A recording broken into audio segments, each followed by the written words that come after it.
नमस्कार दोस्तों, स्वागत है आप सभी का न्यू उत्कर्ष साइंस यूट्यूब चैनल में। सुबह के बजे हुए 11, एक नए दिन नए टेस्ट के साथ मैं आपके सामने उपस्थित हूं। तो आप सभी लोग ऑनलाइन आ जाइए। बाकी जितने लोग कमेंट करते हैं उन सबका बहुत बहुत शुक्रिया। बहुत सारे लोगों ने कमेंट किया जिन्होंने बताया कि किन कितने कितने प्रश्न आ रहे हैं, तो सबका शुक्रिया।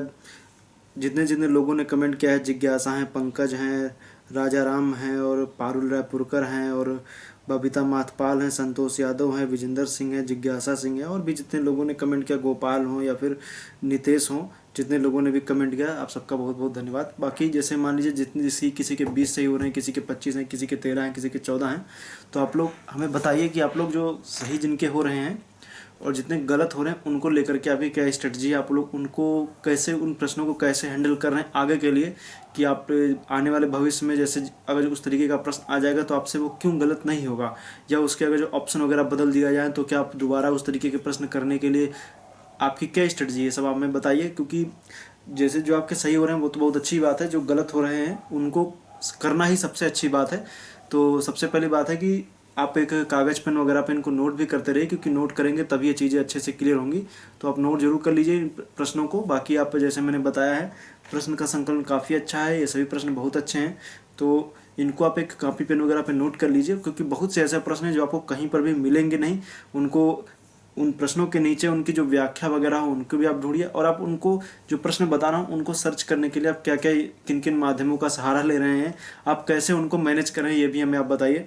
तो सुबह की 11 बजे की टेस्ट सीरीज जो आती है उसको आप डेली डाउनलोड कर लिया, मतलब डेली आप उसमें आ जाए कीजिए, वीडियो डाउनलोड करके देखिए बाद में या कैसे भी देखिए। लेकिन आप हमें बताइए जरूर कि कौन कौन से प्रश्न आपके सही हो रहे हैं, कौन गलत हो रहे हैं, काउंट लास्ट में जरूर कर लिया कीजिए। और आइए शुरू करते हैं। जो हमारा आज का जो टॉपिक है वह उत्तर प्रदेश विशेष, मतलब जो ये किसी भी उत्तर प्रदेश से संबंधित कोई भी जो परीक्षाएं होती हैं, स्टेट लेवल पे जो भी परीक्षाएं होती हैं उन सब के लिए इम्पोर्टेंट है। तो ये काफ़ी इम्पोर्टेंट टेस्ट सीरीज कह सकते हैं, जिसमें 25 प्रश्नों का, ऐसे प्रश्नों का संकलन है जो आपके आने वाले परीक्षाओं में काफ़ी उपयोगी होगा। यूपीपीएससी के कोई भी एग्जाम हो या और भी कोई स्टेट लेवल का एग्जाम हो, चाहे वो यूपी ट्रिपल एससी के जरिए हो रहा हो, कोई भी हो, सबके लिए इम्पोर्टेंट है। तो आप लोग इसको जरूर कीजिएगा। मैं जानता हूँ कि कुछ लोग जरूर कमेंट करेंगे कि सर बिहार का बता दीजिए, या फिर जैसे हरियाणा का बता दीजिए, पंजाब का बता दीजिए, या फिर जैसे मध्य प्रदेश, इस तरह के लोग भी करेंगे। लेकिन देखिए अभी ऐसा भी बनाना संभव नहीं, क्योंकि मेरे पास बहुत ज़्यादा संसाधन नहीं है कि मैं प्रश्नों को बना पाऊँ। हाँ, लेकिन आने वाले समय में मैं अलग अलग स्टेट को लेकर के बनाऊंगा, तो उसमें स्टेट को बनाने के बाद मैं ऐसे प्रश्नों को भी संकलन आपके सामने लेके आऊँगा। लेकिन फिलहाल उत्तर प्रदेश विशेष का टेस्ट है, जो कल मॉर्निंग में जो टेस्ट होगा वो मैं आपको बता दूँ, वो एशियन हिस्ट्री का पार्ट 2 आने वाला है, जिसमें 25 प्राचीन इतिहास के 25 प्रश्नों का संकलन होगा। आप सुबह 11 बजे जरूर आ जाइएगा। सुबह 11 बजे वीडियो आती है, आप उसमें जरूर आ जाइएगा, उन प्रश्नों को आप कीजिएगा। और उसके बाद की स्ट्रेटजी क्या रहेगी उसको मैं बता दूं। उसके बाद जो होगी वो 60 प्रश्न हिंदी के आएंगे। उसके बाद मतलब कल परसों सुबह वो जो होंगे 60 प्रश्न हिंदी के आएंगे। उसमें जो कई लोगों कमेंट है, समीक्षा अधिकारी यूपीपीएससी की आरओ की परीक्षा को दृष्टिगत रखते हुए उन प्रश्नों को संकलित किया गया है। वो 60 प्रश्न होंगे हिंदी के, वो वही 6 टॉपिक होंगे जो वो आएंगे। फिलहाल आगे मैं कल भी इसके बारे में आपको और बता दूंगा, लेकिन फिलहाल कल सुबह जो वीडियो आएगा वो होगा कौन सा, एशियन हिस्ट्री का। आप लोग रेडी रहिएगा एशियन हिस्ट्री का पार्ट 2 करने के लिए। तो ये देखते हैं उत्तर प्रदेश विशेष क्वेश्चन नंबर 1। तो आप लोग रेडी हो जाइए, उत्तर जरूर दीजिएगा। क्वेश्चन नंबर 1 देखिए क्या कह रहा है। उत्तर प्रदेश के संदर्भ में निम्न में से कौन सुमेलित नहीं है। आपको बताना है कि कौन सुमेलित नहीं है। तो ये देखते हैं कि 4 ऑप्शन दिए गए, उनके आधार पर आपको बताना है। तो पहला है राज्यसभा की सीटें, उसके सामने लिखा है 31। विधानसभा सदस्यों की कुल संख्या 404। प्रथम राज्यपाल सुचेता कृपलानी। प्रदेश का कुल क्षेत्रफल 2,40,928 किलोमीटर स्क्वायर। तो 4 ऑप्शन आपके सामने दिए गए हैं, तो आपको बताना है कौन सा सही नहीं है। तो प्रथम राज्यपाल सरोजिनी नायडू थे, सुचेता कृपलानी, इसका उत्तर क्या हो जाएगा, वो गलत हो जाएगा। तो इसका मतलब पहले का क्या सही हो जाएगा, सी सही हो जाएगा। नेक्स्ट है क्वेश्चन नंबर 2 है, उत्तर प्रदेश की पूर्व से पश्चिम लंबाई कितनी है। तो उत्तर प्रदेश की पूर्व से पश्चिम लंबाई आपको बताना है। ऑप्शन है 650, 670, 694, 640। तो इसका जो उत्तर सही हो जाएगा क्वेश्चन ए वाला 650 सही है। ये पूर्व से पश्चिम जो है उत्तर प्रदेश की लंबाई ज़्यादा है। अगर उत्तर से दक्षिण देखेंगे तो 240 ही है, याद रखिएगा। फिर नेक्स्ट है क्वेश्चन नंबर 3 की तरफ हम आएंगे। उत्तर प्रदेश का सबसे दक्षिणी जिला कौन सा है। तो आप जानिए, बताइए उत्तर प्रदेश सबसे दक्षिणी जिला कौन सा होगा।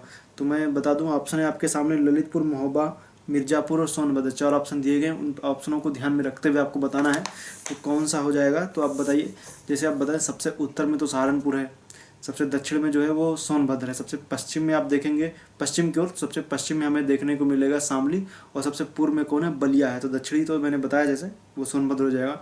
अगर सोनभद्र ऑप्शन में नहीं होता तो सही हो जाता ललितपुर। फिर नेक्स्ट है, अच्छा क्वेश्चन ये भी है, सब यूपी स्पेशल संबंधित प्रश्न है, इनको आप करते रहिए, सभी अच्छे प्रश्न हैं। तीन देखिए, 3 हो गया। 4 देखिए क्या कह रहा है, निम्न में कौन सुमेलित नहीं है, आपको बताना है। आपके सामने ऑप्शन है, एक तरफ दिया हुआ है कि जो झीलें हैं उसके सामने जो दिया हुआ है जिले दिए हुए हैं, आपको बताना है। पहला है रामगढ़ ताल गोरखपुर, बरुआ सागर संत कबीर नगर, शुक्रताल मुजफ्फरपुर, फुलहर झील पीलीभीत। 4 ऑप्शन दिए गए, आपको बताना है कौन सा सही है, तो मतलब कौन सुमिलित नहीं है यही आपको बताना है। तो आप देखिए, बरुआ सागर जो दिया हुआ है संत कबीर नगर, एक गलत है, ये झांसी है। बरुआ सागर क्या सही हो जाएगा, झांसी सही हो जाएगा। तो क्वेश्चन नंबर 4 का बी सही हो जाएगा। ये क्वेश्चन नंबर 5 की तरफ हम देखते हैं। नेक्स्ट है, उत्तर प्रदेश का प्रथम पक्षी विहार कौन सा है, मतलब कौन सा प्रथम, मतलब पक्षी विहार प्रथम है। जैसे पटना पक्षी विहार, बी ऑप्शन है नवाबगंज पक्षी विहार, सी है बखीरा पक्षी विहार, डी है सौर सरोवर पक्षी विहार। 4 ऑप्शन दिए गए, तो इसका जो सही उत्तर हो जाएगा वो हो जाएगा नवाबगंज पक्षी विहार, बी ऑप्शन। 1984 में बना था, जो कहाँ है, उन्नाव में है। और पटना एटा में है, पटना पक्षी विहार कहाँ है, एटा में स्थित है। और जो नवाबगंज है मैंने बताया उन्नाव में है। बखीरा जो है वो संत कबीर नगर में है। सूर सरोवर कहाँ है, आगरा में स्थित है। तो ये चारों याद रखिएगा। अच्छा प्रश्न ये भी है, ये आपको 2 तरीके से आ सकता है। कभी कभी इस पे प्रश्न जो पूछ लिया जाता है वो आ जाता है, जैसे पटना पक्षी विहार कहाँ है, ये सामने आ जाएगा। इस तरीके आपके सामने जिले दिए रहेंगे, इस तरीके से प्रश्न आ जाता है। कौन सबसे छोटा है, कौन सबसे बड़ा है, इस तरीके के प्रश्न इससे पूछे जाते हैं। ये सब आप यूपी स्पेशल की मेरी वीडियो देखिएगा, जिसमें करीब मैंने 15-16 के आसपास कुछ वीडियो बना रखी हैं। उनको आप यूपी स्पेशल नाम की प्लेलिस्ट में जाइए, आपको सभी वीडियो उसमें मिल जाएंगे। आप उसको देखिए, काफ़ी अच्छी प्लेलिस्ट है, उसमें यूपी से संबंधित पूरी जानकारी दी गई है। उसी तरीके से मैंने बिहार के भी प्लेलिस्ट बना रखी है, बिहार स्पेशल की, उसमें आप जाइए, आपको बिहार के पूरे वीडियो मिल जाएंगे। और बाकी मैंने एक सीरीज़ शुरू की थी, लेकिन मैंने उसको बीच में ड्रॉप कर दिया था, अभी आगे फिर कंटिन्यू की जाएगी, जिसमें मैंने प्रत्येक राज्य के भूगोल के बारे में आपको बता रहा था। राज्य स्तरीय भूगोल, जिसमें मैंने राजस्थान बताया था, उत्तराखंड बताया था, मध्य प्रदेश बताया था, और बिहार यूपी तो बताया ही था। बाकी आगे भी इसी तरीके से वीडियो आएंगे, हरियाणा हो, झारखंड हो, पश्चिम बंगाल हो, एक एक वीडियो आएंगे। लेकिन अभी तो फिलहाल जो उपस्थित है वो मैं बता रहा हूँ आपको। तो क्वेश्चन नंबर 5 का बी सही हो जाएगा। फिर क्वेश्चन नंबर 6 है, निम्न में कौन सुमेलित नहीं है। तो आप ये देखिए कौन सुमेलित नहीं है। एक तरफ दी जनजाति, दूसरी तरफ दिया हुआ है क्षेत्र।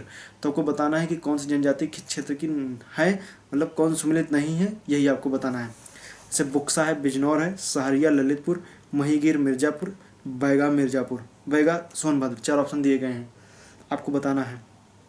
तो बुक्सा बिजनौर सही है, सहरिया ललितपुर सही है, महिगीर मिर्जापुर गलत है, क्योंकि नजीबाबाद बिजनौर के आसपास जनजातियाँ रहती हैं।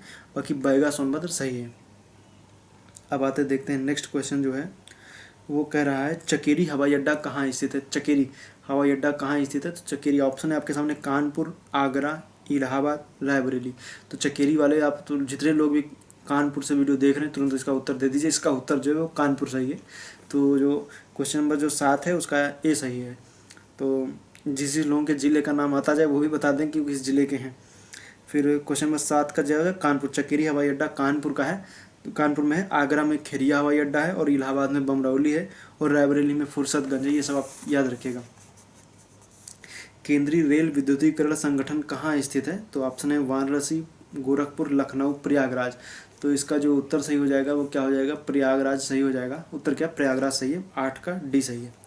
फिर देखिए 9 क्वेश्चन नंबर बहुत अच्छा है, आप लोग थोड़ा सा इसको ध्यान से पढ़िएगा तभी उत्तर दे पाएंगे, नहीं तो गलत हो जाएगा तुरंत। तो इसको समझिए थोड़ा सा। स्वर्णिम चतुर्भुज की कलकत्ता से दिल्ली शाखा, स्वर्णिम चतुर्भुज योजना जान रहे हैं कि जो 4 बड़े महानगरों को मिलाने की योजना है, दिल्ली, मुंबई, चेन्नई, कोलकाता है, इनको मिलाने की योजना है। तो उसको स्वर्णिम चतुर्भुज योजना उसको बोलते हैं।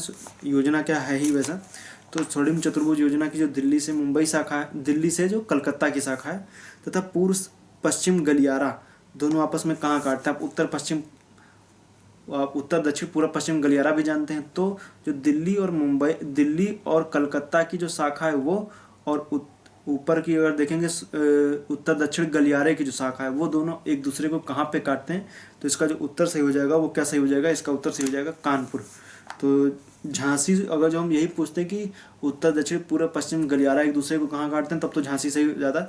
लेकिन मैंने प्रश्न इसको चेंज किया है थोड़ा सा, इसको ये समझिएगा। स्वर्णिम चतुर्भुज की एक भुजा है, और दूसरा क्या है, वो उत्तर दक्षिण गलियारे की एक भुजा है। तो आपस में कहाँ काटते हैं, कानपुर में काटते हैं। 9 का डी सही हो जाएगा।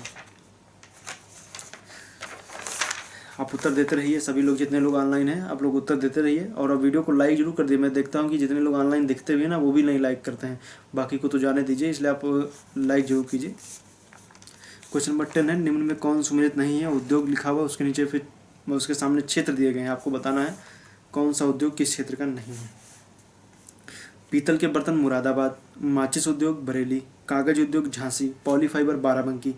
तो अब बताइए कौन सा सुमेलित नहीं है। तो कागज उद्योग झांसी जो लिखा हुआ है वो सुमेलित नहीं है, और क्योंकि कागज उद्योग जो है वो सहारनपुर में है, और सहारनपुर यूपी का एकमात्र ऐसा जो जिला है जो 3 राज्यों से सीमा बनाता है।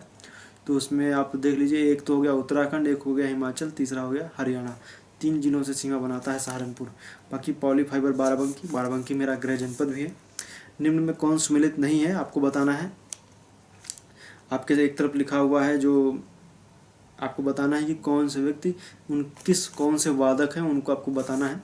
तो एक तरफ लिखा हुआ है ठाकुर प्रसाद, ठाकुर प्रसाद के सामने लिखा हुआ है कथक, मुमताज खान के सामने लिखा हुआ है सितार वादक, और किशन महाराज के सामने लिखा हुआ है तबला वादक, पंडित अयोध्या प्रसाद जी के सामने लिखा हुआ है पखावज वादक। ये 4 ऑप्शन दिए हुए हैं।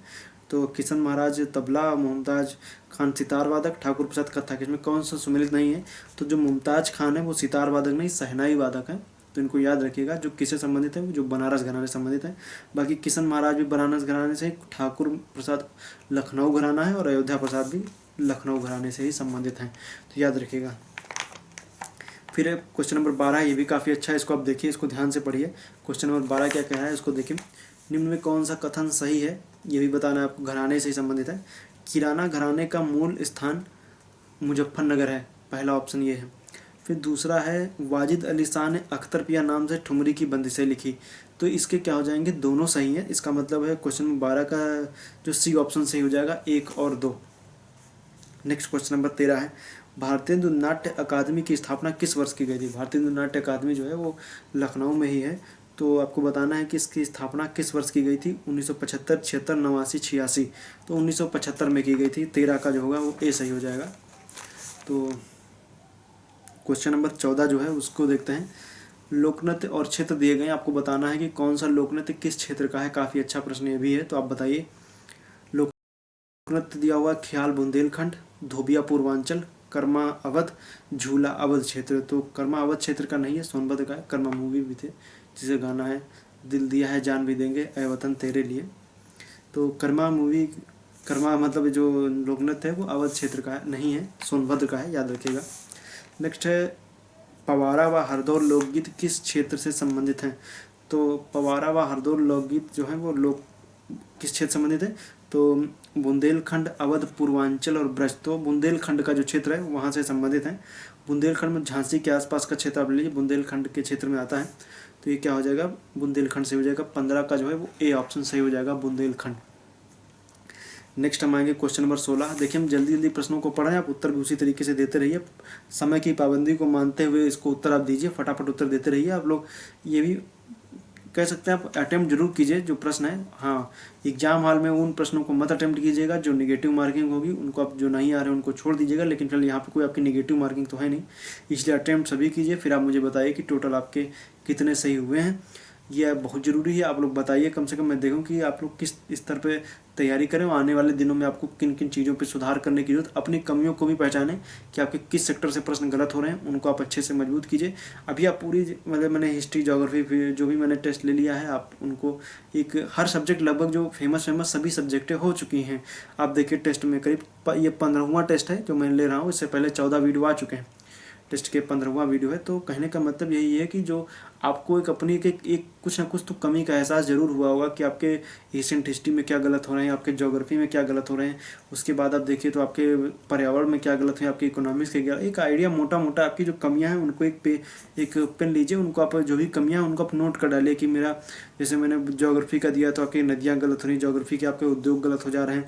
और मैंने पर्यावरण दिया तो आपके सम्मेलन गलत हो जा रहे हैं। मैंने इकोनॉमिक्स दिया तो समितियाँ गलत हो जा रही हैं। मैंने आपको जैसे मान लीजिए एशियन हिस्ट्री दिया तो आपके जैसे चंद्रगुप्त मौर्य वंश से प्रश्न गलत हो रहे हैं कि किस क्षेत्र से प्रश्न गलत है उनको नोट कर लीजिए। मेडुअल हिस्ट्री में मान लीजिए आपके जो यात्री हैं वो गलत हो जा रहे हैं। मॉडर्न हिस्ट्री में आपको जो 1857 की क्रांति समझ प्रश्न, मतलब जो भी आपकी मैं उदाहरण दे रहा हूँ जो है उनको आप एक नोट कर लीजिए पेज पे। फिर आप एक उनकी स्पेशल एक स्ट्रेटजी बनाइए कि जो ये गलत हो रहे हैं इनको मजबूत करना है मुझे, क्योंकि जो जो सेक्टर आपके कमज़ोर हैं उनको मजबूत कर लेंगे तो जो बाकी के तो आपके मजबूत हैं ही, जो कमज़ोर है उसको मजबूत कर लीजिए, बस आपकी दावेदारी प्रबल हो जाएगी। आने वाले समय में जो परीक्षाएं होंगी आप उनमें अच्छा प्रदर्शन करेंगे। तो जो जो कमियां हैं उनको आप तो नोट करिए। इसीलिए मैं कहता हूं कि आपके कितने प्रश्न सही हो रहे हैं, तो आप कम से कम एक काउंट तो करेंगे कि आपके कितने प्रश्न गलत हो रहे हैं और एक किस एरिया के प्रश्न गलत हुए हैं, ये आप अपने दिमाग में रखें। मुझे मत बताइए कि आपके किस एरिया के, बताना है बता भी दीजिए, लेकिन वो आप अपने एक दिमाग में रख लीजिए कि आप किस एरिया के आपके प्रश्न कौन कौन से गलत हुए हैं। ये कमी, अपनी कमी को बाहर निकालने का एक अच्छा जरिया है। इससे जरिए आप समझ सकते हैं कि आप उन प्रश्नों को आप निकाल लीजिए, अपना उनको उन पर अच्छे से फोकस करना शुरू कीजिए, उस प्रश्न को कीजिए, उससे रिलेटेड टॉपिक को पूरा कवर कर लीजिए। बस 1-2 दिन बाद आज जैसे पढ़ा है फिर 2-3 दिन बाद उसको फिर रिवाइज कर लीजिए। 3-4 बार पढ़ेंगे ये सब ज़बानी याद हो जाएगा। ये यूपी स्पेशल में जो पढ़ रहा हूँ मैं कोई दम नहीं है, बस मैक्सिमम लोगों को रटे होंगे इसके प्रश्न, एक भी गलत नहीं होंगे। तो कहने का मतलब ये कि आप जब 4-5 बार लें तो आपके दिमाग में आ जाएगा, वो चीज़ें बैठ जाएंगी तो आपको प्रश्न गलत नहीं होंगे। तो ये आप काम करिए कि इन सबको कमी है उनको आप एक तरफ से नोट कर लीजिए। ये अच्छा तरीका है जो अपनी कमी को बाहर निकालने का, जैसे मैंने बताया आपको। तो क्वेश्चन नंबर 15 के हम आएंगे। अच्छा प्रश्न ये भी है, इसको ये कॉन्सेप्चुअल है थोड़ा सा, अगर जब ज्योग्राफी पढ़े होंगे तो आप चीज कर लेंगे इसको। नेक्स्ट है, उत्तर प्रदेश के उत्तरी क्षेत्र में भावर क्षेत्र फैला है। उत्तर प्रदेश के उत्तरी क्षेत्र में भावर क्षेत्र फैला है जिसका विस्तार पश्चिम में सहारनपुर तथा पूर्वी अंतिम छोर महाराजगंज है। ये पहला तथ्य है। जो दूसरा है, अब बताइए सही गलत है। फिर दूसरा है, बांगर प्रदेश में पुरानी मिट्टी पाई जाती है जिसकी उर्वरा शक्ति अधिक होती है। तो बताइए कौन गलत है कौन सही। पहला प्रश्न आइए देखते हैं, पहला क्या दिया हुआ। अब देखते हैं ऑप्शन, आपको बताना है पहला सही है, दूसरा सही है, या पहला दूसरा दोनों, या इनमें से कोई नहीं सही। तो आपको बताना है, तो जैसे देखें तो आपको बताना है कौन सा सही है। पहला तथ्य देखते हैं क्या है। उत्तर प्रदेश के उत्तरी क्षेत्र में भावर क्षेत्र फैला, जाना है, ठीक है। भावर है, फिर तराई है, उसके बाद फिर खादर बांगर है, सही है। जिसका विस्तार पश्चिम में सहारनपुर से, सही है, तथा पूर्व में महाराजगंज, गलत है। पूर्व में कुशीनगर तक है, मतलब पहला फैक्ट गलत हो गया। दूसरा है, बांगर प्रदेश में पुरानी मिट्टी पाई जाती है, सही है। जिसकी उर्वरा शक्ति अधिक होती, गलत है, क्योंकि उसकी उर्वरा शक्ति क्या होती है, बहुत कम होती है। उर्वरा शक्ति नहीं होती क्योंकि उसमें मिट्टी जो होती है पुरानी रहती, और जब नई मिट्टी, जब खादर जो होता है वो खाद युक्त होता है, उसमें नई मिट्टी हर साल नदी लेकर के आती रहती, तो उसकी उपजाऊ शक्ति बढ़ी रहती। लेकिन जो बांगर है उसमें पुरानी मिट्टी रहती है, उपजाऊ शक्ति उसकी लगभग छीड़ हो चुकी होती है। तो उसको याद रखिएगा, मतलब कि जो 16 का जो प्रश्न सही हो जाएगा, इनमें से कोई नहीं हो जाएगा। नेक्स्ट है क्वेश्चन नंबर 17 है, यूपी को कितने कृषि जलवायु प्रदेशों में बांटा गया है। ऑप्शन है 8, 7, 9, 12। तो 9 है। बाकी आप मेरी वीडियो देखिए, उत्तर प्रदेश की जलवायु में मैंने बताया है ये 9 है कौन कौन से, उनको देखिए। रामगंगा गंगा में कहाँ मिलती है। ऑप्शन है कन्नौज, फर्रुखाबाद, एटा, कानपुर। तो अब बताइए, तो कन्नौज में मिलती है। फिर आइए क्वेश्चन नंबर 19 की तरफ हम आएंगे। निम्न में से कौन गंगा के दाहिने किनारे पर स्थित है। आपके ऑप्शन आप देखें तो प्रयागराज है, हरिद्वार है, वाराणसी है, कानपुर है। आपको बताना है कि कौन गंगा के किस किनारे पर है, दाहिने किनारे पर स्थित है। कौन इसमें, सॉरी, दाहिना जहाँ लिखा हुआ है इसको आप कर लीजिए, बाएं किनारे पर स्थित है। कौन गंगा के बाएं किनारे पर स्थित है। तो बाएं किनारे की ओर हम देखेंगे तो ऑप्शन है आपके सामने प्रयागराज, हरिद्वार, वाराणसी, कानपुर। तो दाहिने किनारे पर तो सभी हैं, लेकिन जो वाराणसी है वो बाएं किनारे पर, बाकी जैसे प्रयागराज हो, हरिद्वार हो, कानपुर, ये सब गंगा के दाएं किनारे पर है। बाएं किनारे पर जो है वो वाराणसी स्थित है। तो क्योंकि अगर मैं इसको प्रश्न को दाहिने के हिसाब से समझूँ तो तीनों सही हो जाएंगे, मतलब पहला, दूसरा, तीसरा सही हो जाएगा। फिर उत्तर प्रदेश का कौन सा जिला नेपाल से सीमा नहीं बनाता है। आपके सामने ऑप्शन जो दिए गए हैं वो है, देखिए, पीलीभीत दिया हुआ है, बलरामपुर दिया हुआ है, महाराजगंज है, कुशीनगर है। 4 ऑप्शन दिए गए हैं। आप बताइए कौन सा सीमा नेपाल से नहीं बनाता है। तो पीलीभीत है, कौन कौन बनाते हैं उनको मैं बता दूं, फिर आपको उत्तर तो मिल जाएगा। पीलीभीत है, खीरी है, बहराइच है, बलरामपुर है, और फिर उसके बाद श्रावस्ती है, महाराजगंज है, सिद्धार्थनगर है। ये सब सीमा बनाते हैं, लेकिन कुशीनगर सीमा नहीं बनाता है। तो इसका जो उत्तर सही हो जाएगा वो कुशीनगर हो जाएगा, मतलब 20 का डी सही हो जाएगा। फिर नेक्स्ट है, निम्न में कौन सा जिला लखनऊ से सीमा साझा नहीं करता है। तो लखनऊ जो राजधानी है यूपी की, इसका ये किस जिले के साथ सीमा साझा नहीं करता। आपके सामने ऑप्शन है कानपुर, हरदोई, सीतापुर, रायबरेली। 4 ऑप्शन दिए गए, तो आपको बताना है। तो देखिए, जो कानपुर से लखनऊ की सीमा नहीं लगती क्योंकि बीच में उन्नाव आ जाता है। देखिए, इस प्रश्न को मैं चाहता तो बदल देता, पूछ लेता कि लखनऊ की कितने जिलों से सीमा साझा करता है, तो आप गड़बड़ा जाते हैं। इसलिए याद रखिए 5 जिलों से सीमा साझा करता है। कौन कौन से? एक बहराइच, एक आप देखेंगे तो बाराबंकी है, बाराबंकी के बाद आप देखिए तो सीतापुर है, सीतापुर के बाद देखिए तो हरदोई है, हरदोई के बाद आप देखें तो इधर आप हरदोई के बाद आप देखें तो उन्नाव है, उन्नाव के बाद फिर रायबरेली है। 5 मतलब जिलों से सीमा बनाता है, याद रखिएगा। फिर नेक्स्ट है निम्न में कौन सुमेलित नहीं है? एक तरफ नदी दिया गया, दूसरी तरफ उनकी सहायक नदियाँ दिया गया, आपको बताना है कि कौन सुमेलित नहीं है। राप्ती नदी की सहायक नदी रोहिणी नदी, और गोमती नदी की सहायक नदी सई नदी, यमुना नदी की सहायक नदी हिंडन नदी, और गंगा की सहायक नदी राप्ती नदी। आपको बताइए कौन सम्मिलित नहीं है? तो राप्ती की रोहिणी सही है, गोमती नदी की सही, यमुना की नदी हिंडन सही है, गंगा नदी की राप्ती गलत है, क्योंकि राप्ती जो है वो सरयू मतलब घाघरा की सहायक नदी है। तो इसका जो ऑप्शन सही हो जाएगा 22 का, वो डी सही हो जाएगा, मतलब यही सुमिलित नहीं है। फिर 23 है निम्न में कौन बांध, मतलब निम्न में कौन सुमिलित नहीं है? एक तरफ बांध दिया गया, दूसरी तरफ नदी दिया गया है, आपको बताना है। तो बांध है, नदी है बाणसागर बांध सोन नदी, माता टीला बांध चंबल नदी, मेजा बांध बेलन नदी, रिहंत बांध रिहंत नदी।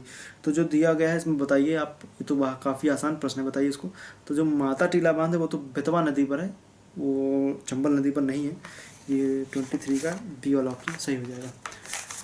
आइए क्वेश्चन नंबर 24, 2 ही बचे हैं प्रश्न, इनको फटाफट पढ़ लेते हैं।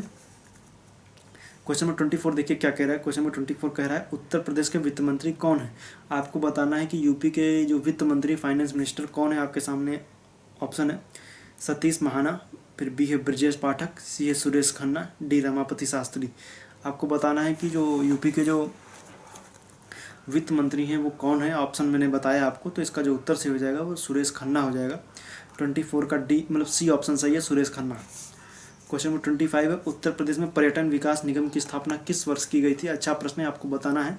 ऑप्शन आपके सामने 1974, 1976, 1978, 1980, 4 ऑप्शन दिए गए हैं, आपको बताना है। तो इसका जो सही उत्तर हो जाएगा वो 1974 सही हो जाएगा।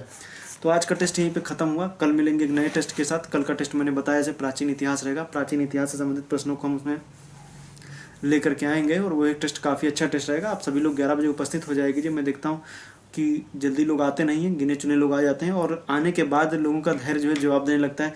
जैसे जैसे आप प्रश्न बदलते जाते हैं, टफ होते जाते हैं, लोगों का धैर्य जवाब देने लग जाता है। जहाँ पर लोग 20 देख रहे होते हैं वहाँ से तुरंत 8 हो जाते हैं। जैसे फिर आसान प्रश्न, कठिन प्रश्न खत्म हो जाता है तो फिर 10, 15, 20, 25 लोग बढ़ जाते हैं। तो ये सब मत कीजिए, आप लोग देखिए तो फिर कंटिन्यू देखते जाइए, क्या आसान क्या गलत, जो आ रहे हैं वही देखेंगे क्या। आज जो कठिन प्रश्न है उनको देखेंगे तो नॉलेज बढ़ेगा, आए हुए प्रश्न जो रिपीट मतलब जो आपको आ रहे हैं उनको देखने से नॉलेज नहीं बढ़ेगा। हाँ, आपको थोड़ा सा कह सकते हैं प्रैक्टिस हो जाएगी प्रश्नों की, क्योंकि क्वेश्चन का नज़रिया बदल जाता है आपको देखने का, जो मैं आपके सामने डालता हूँ।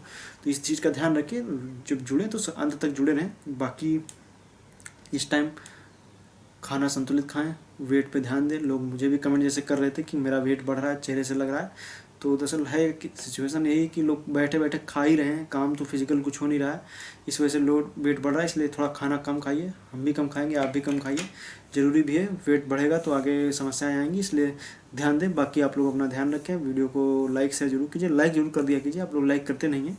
वीडियो देखने के लिए आपका बहुत बहुत धन्यवाद। बाकी आप टेलीग्राम चैनल ज्वाइन कीजिए, फेसबुक पेज को लाइक कीजिए। वीडियो फेसबुक पेज के लिए आप जाइए facebook.com/newutkarsh, टेलीग्राम डॉट शायद t.me करके होता है, उस पर आप जाइए, टेलीग्राम पे न्यू उत्कर्ष सर्च कीजिएगा, आपको मिल जाएगा। ग्रुप है और चैनल है, दोनों हैं, ज्वाइन कर सकते हैं। तो आप ज़रूर फेसबुक पेज को भी आप जाइए, लाइक ज़रूर कीजिए, और बाकी आप इसको भी लाइक ज़रूर कीजिए, मतलब वहाँ पे ज्वाइन कर लीजिए, आपको अच्छे अच्छे प्रश्न आपको मिलेंगे। वीडियो देखने के लिए आपको पुनः एक बार बहुत बहुत धन्यवाद। आपका दिन शुभ रहे।